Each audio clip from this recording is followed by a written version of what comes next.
मोठ्या थाटात बाया नाचवल्या. तेव्हा त्यांना द्यायला पैसे नव्हते. तेव्हा रात्रीचा फोन मला कोणी केला. टँकर घेण्यासाठी मला 5 लाख रुपयाची भीक कोण मागत होतं. फलटण मैदानाला वायदी घेण्यासाठी माझ्या घरी कोण आलं होतं. नानांना गाडीवर बसवा, तुमच्या पाया पडतो असं कोण म्हणलं. नेवरी मैदानात नक्की काय झालं आणि पैसे घेऊन कोण गेलं.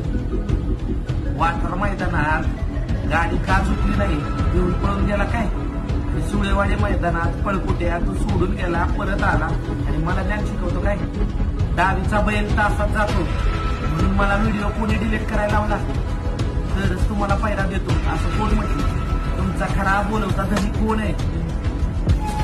या मागचा खरा सूत्रधार कोण. वडापावचा विषय नक्की काय आहे. आणि बाकीच्या कोणाच्या घरपोच होतात, कुठं वशीला लागतो ते तुम्हीच सांगता ना आम्हाला.